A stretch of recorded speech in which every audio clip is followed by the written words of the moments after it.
Hey guys, it's Ryan here from Blockchain Markets. Welcome everyone. And for today's session, I'm with Edmund, Lowell, founder of Selfkey. Hi Edmund, welcome. Hi Ryan, thanks for having me. No, thank you for taking the time to talk about Selfkey and digital identity as well with the community.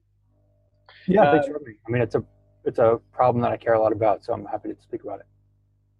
Yeah, I think as a topic, it's also like from a more generic point of view. I think it's very interesting to have that conversation as well, because yeah, as we all know, and then this is something that I that's why I contacted you as well, because from the community I got a lot of questions regarding data ownership, especially after what happened with the Facebook and people just got a.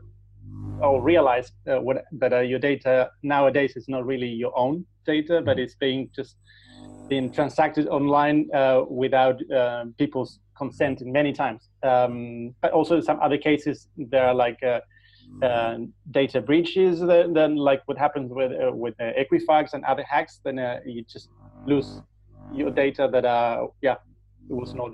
Then you realize that you were not the owner of that data. So I think it's a super interesting discussion as well.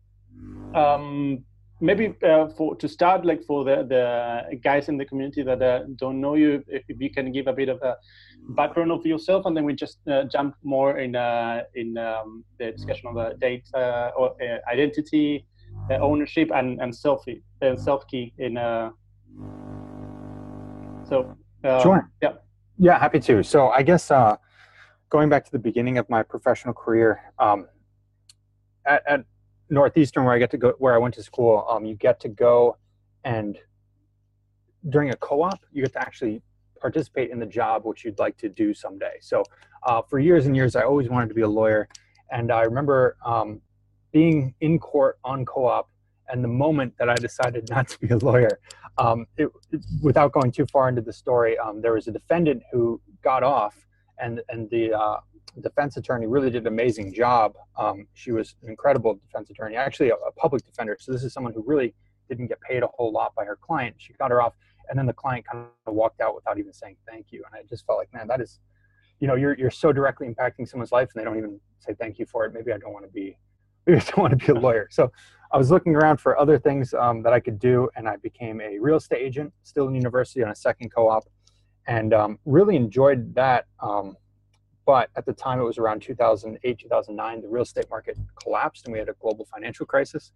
So I found myself kind of again looking for new opportunities. And I knew how to file paperwork with the state. I was good enough at that. And so I went from being a property agent to being a company agent. So I would register LLCs and corporations, and this is called a registered agent in the US, oftentimes called a corporate secretary. Other places around the world.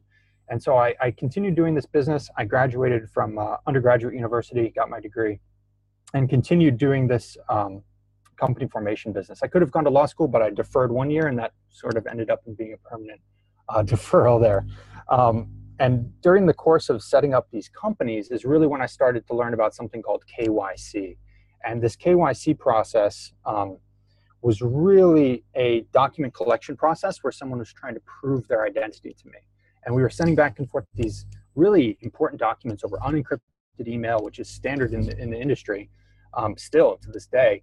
And I just felt like this is A, very insecure, B, really a headache for both me and the customer. And then we'd go through that whole KYC process, and then they'd go to a bank, and the bank would start over from square one and do the whole process again.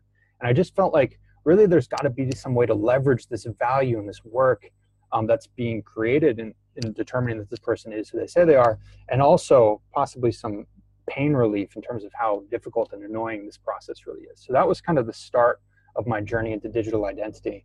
And in 2014, I wrote a white paper on how blockchain could potentially help with KYC and digital identity. I released that. It was peer reviewed by about 50 people. And we didn't do an ICO at that time. I went out and built the product, and the company turned into KYC Chain. So we went through 3 different accelerators, Supercharger Accelerator in Hong Kong, which was great, Digital Ventures Lab in Thailand, Cyberport in Hong Kong, and also Accenture FinTech Lab in Hong Kong. So we're still in that fourth one, Cyberport, but we've been through 3 different accelerators. We got Standard Chartered Bank as a client, some other professional intermediaries, and we were going through this journey, but really realized that lots of times these companies will see themselves as owners of the data. And we really felt like from the beginning that we should empower the individual to own the data, but there was only so far that we could go kind of B2B. So at that point, we decided to look at our roadmap, and we had this digital wallet as part of our roadmap. And we sort of spun that out and created a nonprofit foundation where the code was open source. And that's how Selfkey, the Selfkey wallet, was really born, was from that experience and from that company, KYC Chain. So there's my professional background in about 30 seconds. Or maybe really interesting. So it was a spin-off from that original company. It was. I mean, we'd seen that there was a gap in the market for this digital identity wallet. No one else was really building it at the time. And we felt like it would be something what we should do kind of as a new project, as a new company, would be much more effective, especially because it was open source. There's different incentives. And so, yeah, KYC Chain is the formal founder of the Selfkey Foundation.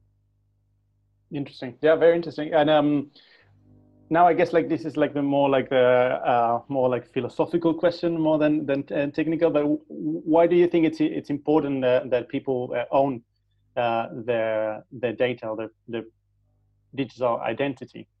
Yeah, I mean, so philosophically speaking, I think that as we move more into the digital world, our lives are becoming intrinsically tied to our online identities, right? You use a phone, you use a computer pretty much constantly throughout the day, right? And that's all digital interactions. And as our lives move increasingly more digital, and I think we've just barely scratched the surface of it. Like once we have AR and VR, like forget about it, different world. But just how we are today in 2018, our lives are really, most of us in the developed world, increasingly becoming digital. And so I think that who's the owner of that data in that digital world is really important, because now we've seen that data is an asset, right?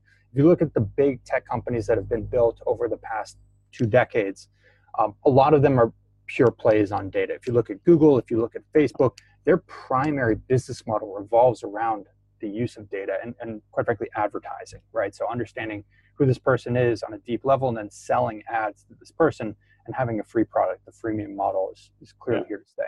So anyway, that's kind of one premise. Data is valuable. Our lives are becoming more digital. The second premise, which I think is really important, is that blockchain is this fundamental breakthrough in custody. One of the things that blockchain does is custody, right? So in the past, if you own, say, some money, generally speaking, you keep it in a bank account, right? Most people do that. There's cash under your bed, but that's kind of a different concept as well. And there are many different kind of, shall we say, wars on cash being fought around the world, where governments are trying to get rid of this fiat currency, which is paper-based. But anyway, back to kind of the topic is blockchain is an enabler for a self-custody model. So instead of holding your money at the bank, where the bank is the custodian of that cash, you're now the full ownership of this Bitcoin that you hold in your wallet, or Ether, or whatever, pick your XYZ cryptocurrency. And that's a model that I think fits very well with data, and with particularly data that's sensitive identity data, right? I think there's a difference between anonymized data, which is just kind of random, and your personal identity documents and data, right? There's clearly a difference there. And I think that blockchain enables us to have a trust model where someone can prove that they are who they say they are without necessarily revealing too much information or sending sensitive documents to a third party who's requesting it. So we can get into more of how that works, but I think talking about the why, I think that it's really important that we are the true owners and custodians of our own identity in a digital realm. So that's, I think, why this area is so important. And then one more third reason is kind of a bonus, is that I'm not the only person who thinks that. I mean, the European Union, for instance, has recently passed something called GDPR. So the General Data Privacy Rule is this land-sweeping landmark legislation that really creates an incentive for people to own their own identity, and for companies to have strict punishments if they somehow misuse or misappropriate customer data.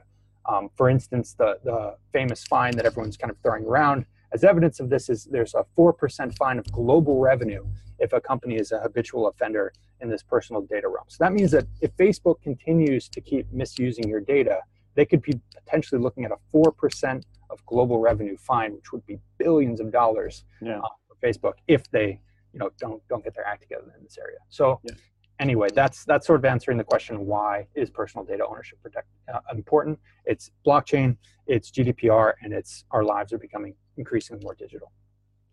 Yeah, it's very interesting topic, and the data or personal data or personal identity ownership.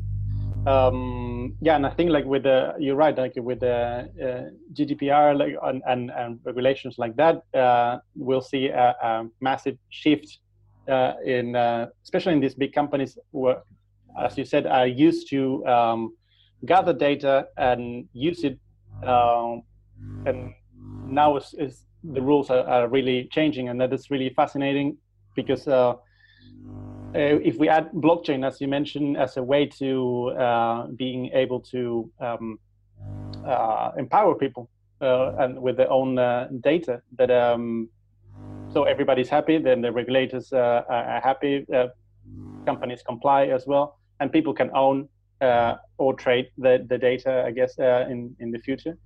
But at least it's the first step, right, to be able to own your own personal digital identity. One key part of what I saw in your white paper and your on the website of Selfkey also is the identity wallet. I think maybe if you can explain it a bit more in depth, and how does that wallet work, and what can you store in the wallet? Sure. Okay, so what does the wallet do is a very easy question to ask and answer. I think another big question to ask is, why is a decentralized identity system better than, say, a centralized identity system? And the wallet's kind of a component of that. A wallet is a necessary component of a decentralized system, whether it's Bitcoin or whether it's a money system or whether it's an identity system. For the user to be able to take true custody and control, for it to be self-sovereign, then we really need to have a wallet. We need to have a mechanism for the user to hold their private keys. And so that's the first and most important thing that our wallet does, is enable the user to hold their private keys. And so we're leveraging the Ethereum network. So what that means is that not only can they hold their private keys, which associate to their digital identity via DIDs and identity claims and identity documents, right? So that's one part of it that's really important, is the identity wallet. And it also is capable of holding ERC20 tokens and Ether. So you can hold your ERC20 tokens, you can hold Ether, you can send and receive those. So it really does two things kind of at its core. This identity wallet is storing your identity and storing your digital assets. And is that working at the moment, or is it something that you have in the roadmap?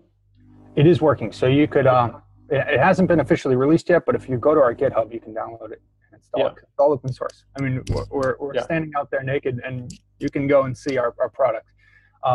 Right now, the wallet is working. It works with the Ledger hardware wallet. It works with private keys. So you can store your keys in kind of the best practice and use the wallet. We're still working on Trezor.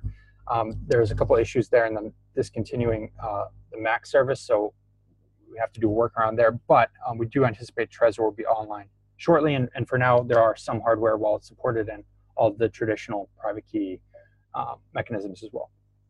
Really interesting. So if I own a Ledger, what do you suggest for people that own a Ledger to just check on your GitHub and then see how do you connect it?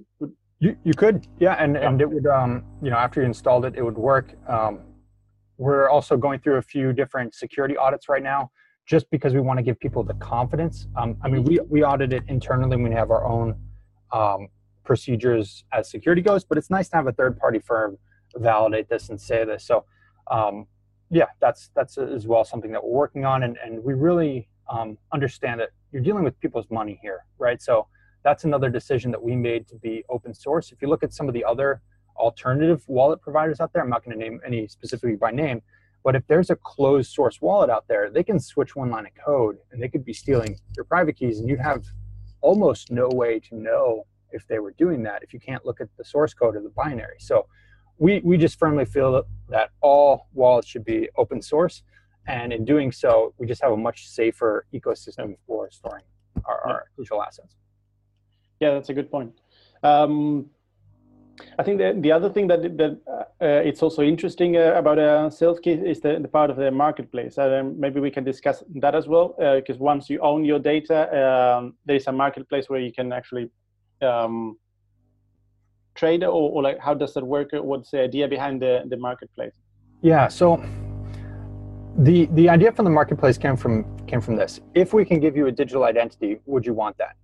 And the answer to that question increasingly is, what is it good for? What does it get me? Nobody wakes up in the morning and says, you know what, I really want a self-sovereign digital identity today. Like that's no one said that in the history of mankind. But a lot of people have said, I'd really like to open up a bank account because I have to get this thing done and I need to receive some money for it. Or I really would like to open up a crypto account because I really want to trade into this Bitcoin and I think it's a cool thing. Or I really want a visa to go to this new country because, I want to go visit my sister who's going to university there. Any gambit of different activities require you to send your identity data, your KYC, if you will, in order to get these products and services. And that's really what we're focused on. Is there's already marketplaces online which are well proven for like consumer goods, right? Amazon has clearly disrupted a lot of different industries.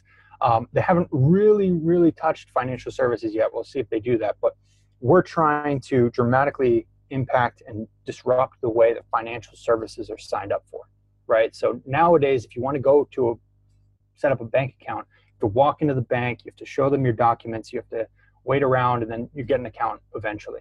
What we're trying to do is make it an instant, online, privacy-centric, user-driven experience to sign up for financial services. So in our marketplace, we have different verticals. So one of them, for instance, is residencies, where you have different residency programs around the world where you can sign up online and submit your documents. Another example is exchanges. So crypto exchanges is another one of our partnerships that we've really been driving towards. And we'll have online for the marketplace shortly. If not during the launch, then directly after launch. We've already had partnerships signed. We have the parties lined up, and we're just doing integration work right now. So that'll be available as well. And we really hope that we can impact not only the identity element of it, but also the sign up and the authentication layer as well. So if you sign up for a new Bitcoin exchange, you don't have to have your own password and username. You could use your private key as an authentication method as well. So you can't really lose that. If you do, you've lost your assets as well. So just trying to make it easier for the user. I think that the crypto space needs a lot of work on UI, UX. I can't claim that we're perfect, but that's an area that we're working on a lot. So hopefully that answers some of your questions about the marketplace and kind of the work that we've been doing there. Yeah, I think sorry. I think that's a very interesting use case, especially the one of the exchanges. In my personal case, I've gone through so many different exchanges, and every time I have to do it again and over and over. And I guess for all the guys that are in the community as well that have participated in ICOs, same story. Every time you see that you have to go through the KYC process, even though they all ask pretty much the same information. Yeah, and who knows how these ICOs are storing the data. And exactly the other point, yeah. I mean, the question that I want to ask is really, in the future, do we need to give our passport copy to an ICO in order to participate? Or do they really just want to know that we're, an accredited investor or not American? They want to know things about our identity attributes, if you will, our credentials. So I think that in the future, what we'll see is you're able to prove that you're not American and you are a accredited investor and you may be, a Dutch citizen, for instance, without having to reveal your Dutch passport and the identity number, which could be stolen and used against you in a later date. So I think that that's kind of the promise of the future of identity and what's possible through the technology. There's also what's required by law today, and we've got to meet that requirement. But we're also trying to build that bridge to tomorrow, where we really have this future-focused, privacy-centric, revealing as little knowledge as possible, and just getting the answer that the person wants, type of identity system. So that's kind of what the balance that we're trying to strike is: compliant with today, but also enabling what's possible tomorrow. Yeah, that's very interesting because it combines both you make it easy to use and less painful, the whole KYC process, but also from the other side, helping them to comply as well and get the data. You touched upon some use cases. Maybe we can discuss that. You talked about the immigration process, for example, residency as well. So I guess that's one of the exchanges. And do you have some like preferred verticals or industries that you would like to start with, or you're already collaborating with? Yeah, so we do have several different marketplace verticals that will be rolling out. The first one that we're really interested in is the exchanges, because that's something that we sort of know that somebody who's got a crypto holdings, wants to access an exchange at some point, most likely. So that's one of the ones that we've kind of identified as a go-to-market. There are lots of other ones that I think are very interesting and relevant for the space, even though people might not immediately associate with them being relevant to them. So for instance, one of them is the incorporations marketplace. You can check out, you know what, I could even show you, a demo here and show you what this looks like. So let me do a screen share as we said we were going to do that, and I'll take you through this bit.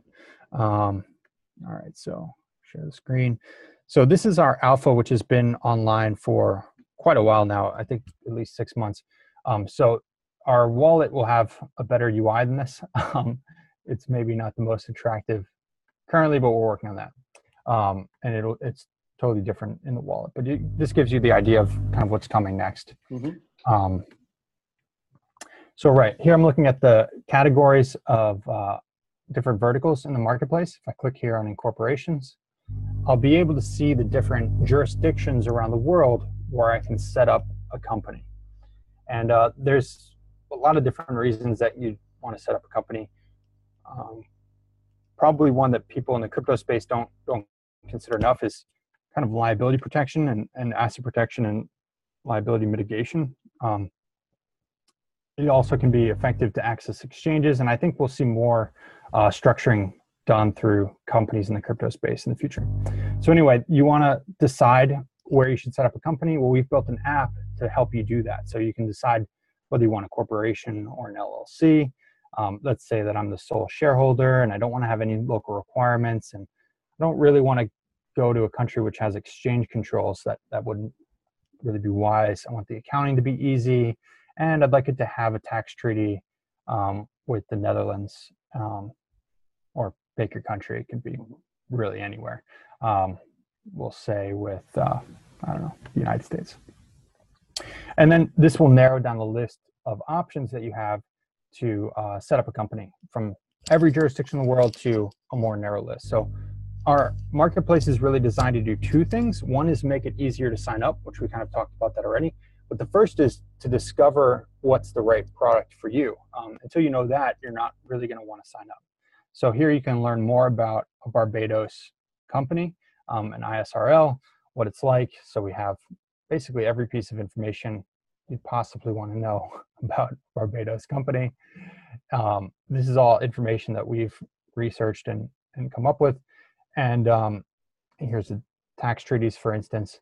And once you click Incorporate Now, that would send you into the process to complete the KYC and to set up the company. And then after that was done, you'd be able to receive this. And one of the things that we'll be working on, what's coming next, is the corporate wallet. So as a company, you're able to manage the identity of your company and not just the individual. Yeah. So that's what's coming next. But for now, this is one of the marketplaces, and then we have others as well. Exchanges is one of them. I'll just show that one real quick, and then we can move on. So let's say that you're looking for a coin exchange. Again, this is our alpha, so you can check this out. It's online right now, alpha.selfkey.org. And here I can see that there's different coin exchanges around the world, but I might want to have one that accepts a certain type of fiat, or I might want to have one that has margin trading or that covers my favorite digital asset. And you can research that and then sign up with one click and send your information to that exchange and get a reply back. in short order. So that's sort of what the marketplace is designed to do, is make the discovery and sign up process for these financial services and products much easier. Yeah, that's very impressive, actually. It facilitates a lot of, it makes it way easier, both in both examples, on the exchanges side, but also in the previous example when you want to incorporate a company. And then this is information that you have researched previously, and then the next step is to incorporate it to merge it with a blockchain technology behind, right? Yeah, it's not all that difficult. I mean, for the technical users, what we're doing is putting it into Electron. So this is a web app, and then we just have to put it into Electron, and then over time we're going to be migrating to React as well. Yeah. So right now it's in Angular on the front end, but it's pretty easy to make the switch from Angular to React. So if you've done that and you're a developer and you're listening, call us up and join our team. Anyway, sorry for that plug there. But. Yes, a few developers in the community. So then, if you guys you just heard, just get in touch with Selfkey.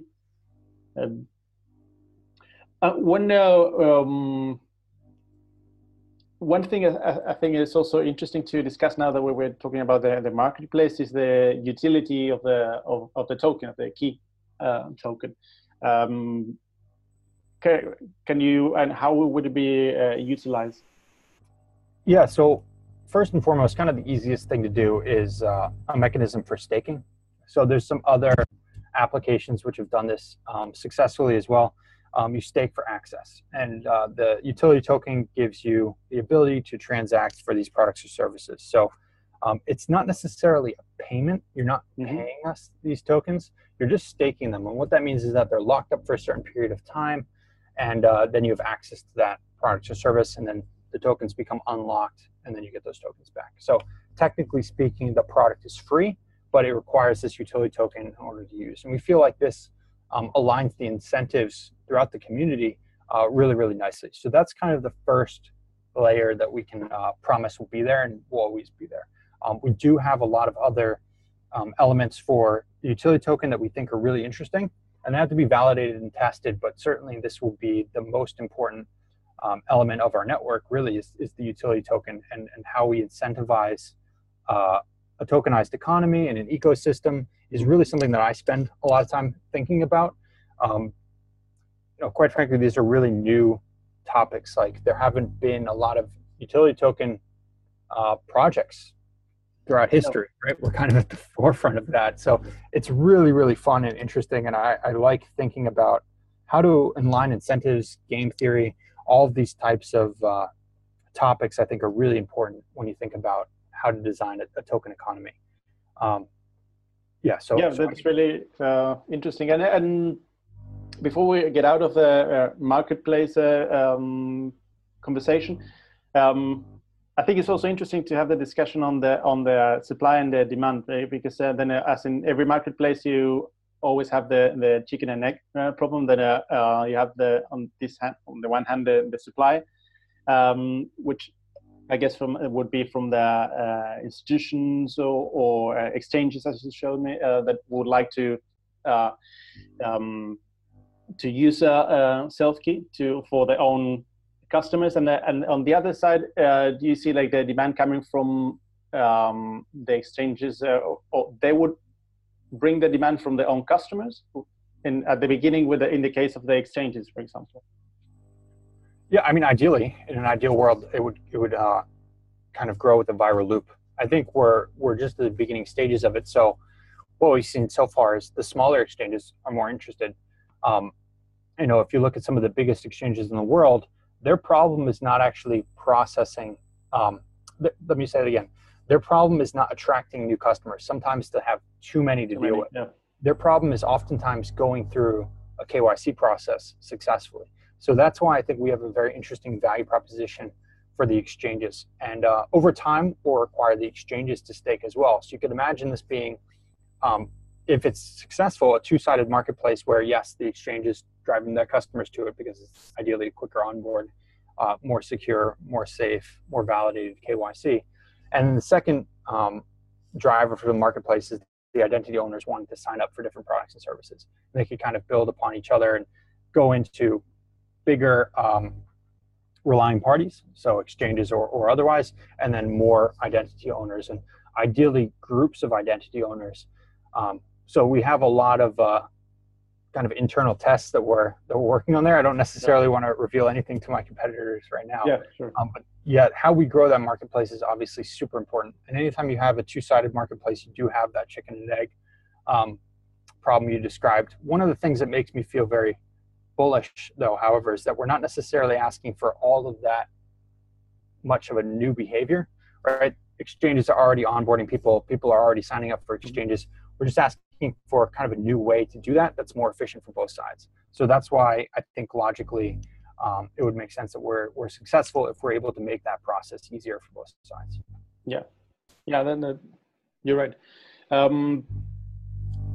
Maybe that will be going towards the end of the interview. Maybe we can discuss a bit of the roadmap for the coming quarters, and then the next.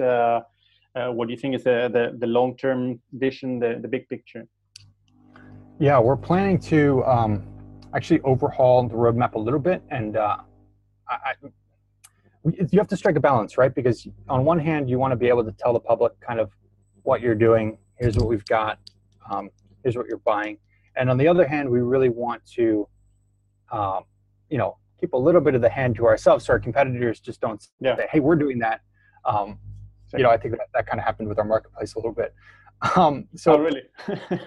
I won't name any names, but we were the first to market with that marketplace idea, and I think it's one that makes a lot of sense, right? Because now you're kind of in a place where you can manufacture growth, and that's really what you want to do, especially in early stages of a company when you're just trying to find product market fit and get traction, right? Which is where most blockchain companies are at this space, quite frankly. Yeah. So what's coming next? I mean, we have a few different experimental projects, which are kind of like almost skunk works, if you're familiar with that term. It's where you create a small team within a company to try to work on a specific set of problems. And one of the areas that we've announced publicly that we're working on is POI. That stands for proof of individuality, and it's kind of the ability to tie something to a unique individual natural person. So that's a really cool project that we are super excited about, and I think is going to make a big splash. Still a lot of work to be done there, and these kind of experimental areas are more in the research and develop phase. Like that's where we're at. But we're also hoping to tangibly deliver a working product before the end of the year. I mean, this quarter we're trying to get the initial MVP of the wallet out, and then roll out additional marketplaces over time, right? So that over time, we're constantly having new partners. We're constantly having new marketplaces open up. We're getting more utility in the wallet. The corporate wallet is also something which is really a focus of ours and something that we're working hard on. I think that's a space that we uniquely understand quite well what's needed, both from the relying party standpoint, from say a bank or a financial institution who's regulated, as well as certain segments of the business. I won't reveal exactly which ones we're going after, but I think we have an understanding of what's required from a business standpoint as well. So that's another area that I think can be a key differentiating factor for us. Obviously, there's a few different identity systems out there that exist in the world, and what's really going to make us special and unique. At this point, what I think is really a key focus of ours and a differentiator is the marketplace. So that's something which is uniquely ours, as well as the products and services within that marketplace, and the corporate wallet and kind of our advancements there. And then the super secret sauce stuff that I won't reveal, but it's coming. It's coming soon. It's coming soon, and we'll release more over time. It's an intentional. We're keeping that intentionally close to the vest. So that's kind of what our roadmap looks like for 2018 and start of 2019, and then we're hoping to reveal more kind of in the coming months as we overhaul the roadmap and kind of state that publicly. We want to make sure that we get that right and that those dates are what we anticipate we can hit. So that'll be coming.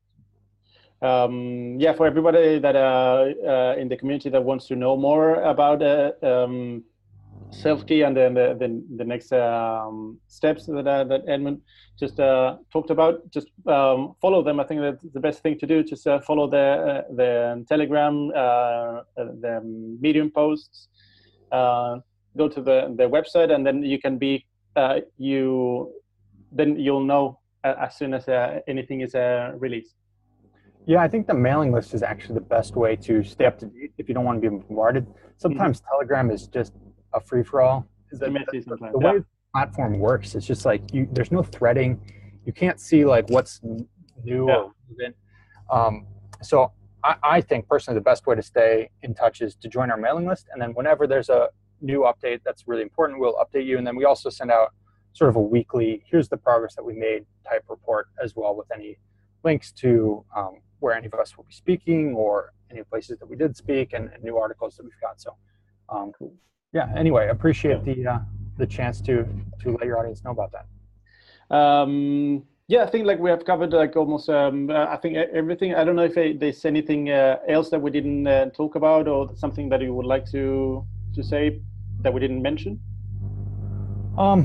Yeah, I mean, I just want to reiterate one of the points that I made earlier, which is, why is this project important, right? You've got a lot of time throughout your day. There's a lot of crypto projects that you could look at. Why would you spend the time looking at Selfkey and looking at our project?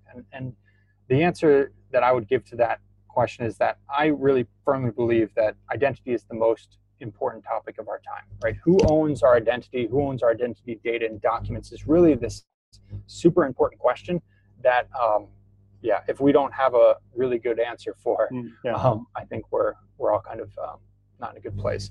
So we are working very hard to build a system on self-sovereign identity. These elements of self-sovereign identity are literally baked into our governance framework, so we can't ever break them. It's not possible. Yeah. And we hope that if you care about these issues and you're interested, that you can join us, as a teammate, as a collaborator, as somebody who's a supporter of some kind. We really do appreciate all of your support, and we're working hard every day to build something that you guys really love. So I guess that would be my final point. Great. Yeah, that's a great point. I think I totally agree. And I see from my point of view, what I see is like in the community, not just in the blockchain markets community, but in the crypto community or in general, sometimes the conversations are like very short.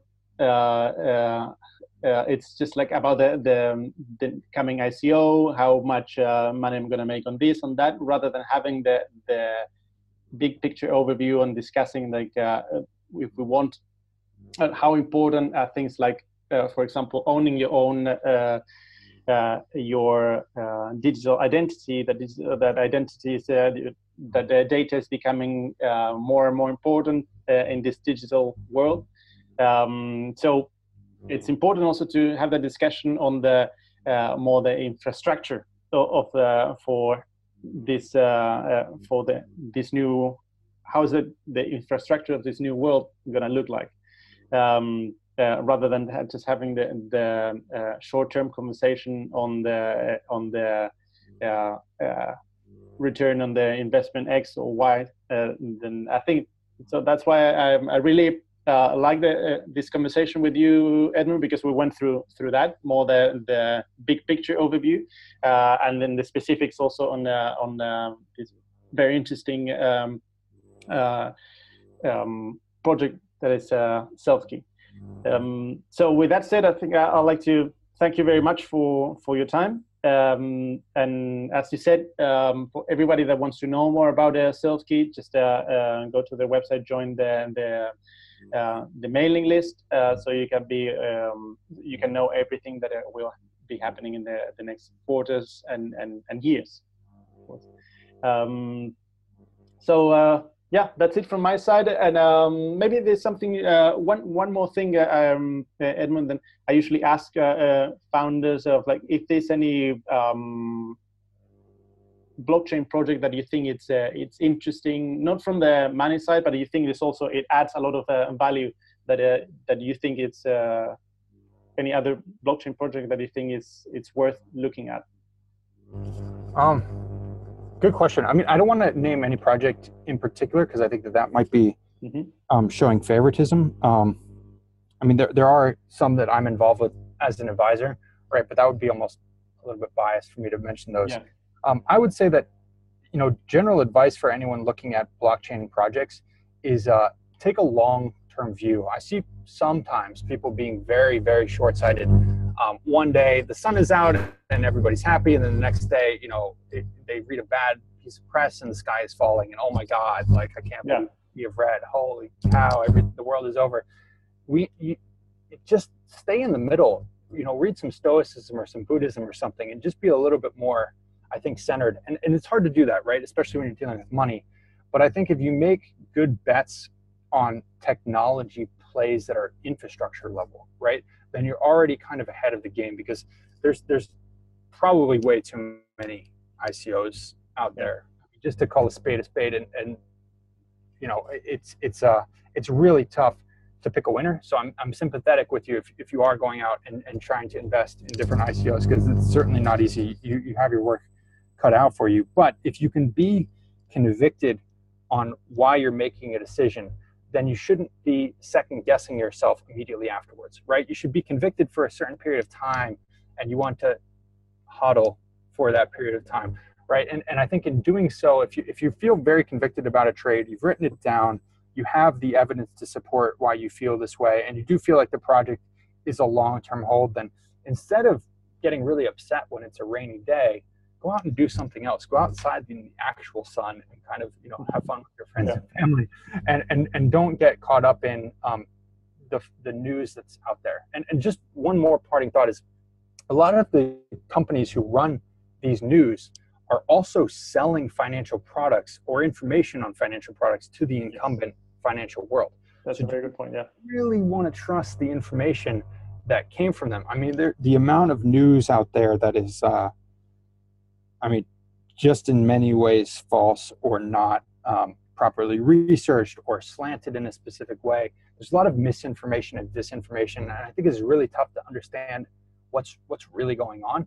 And I think what's really going on is we're seeing a fundamental shift in the powers that be in the financial, infrastructure of the world. And this is a really exciting time. So worried about, a 10, 20% drop in any given particular asset may feel really painful, but unless you've realized that gain or loss, then nothing's really happened. So anyway, I'm not trying to give financial or trading advice. This is not financial or trading advice, but I just like to see the whole kind of ecosystem. I want to say mature. I don't want to sound preachy. I'm not on my high horse here. I'm a victim of it too. Like, psychology is important for trading, but we need to have conviction on the long-term potential of the technology and less concerned with the short-term swings one way or another. So hopefully that's helpful to somebody out there listening. And I wish you all the best of luck. And even if you don't participate in our project, I think the blockchain space is really awesome and interesting, and is one that will stay here. So thanks for participating or even listening to this podcast. So and as I said before, thank you as well for taking the time to have this discussion with the community. So having said that, I think if we can maybe in a few more months have another conversation to see how things are going, that would be great as well. Sure, I'd be honored. It would be interesting to look back and on this interview and see what I was wrong about and see what I was right about. I think that's the most interesting thing, to see how everything moves forward. Yeah. So thank you, and thank you guys in the blockchain markets community, and I'll see you in the next interview. Cheers. Bye.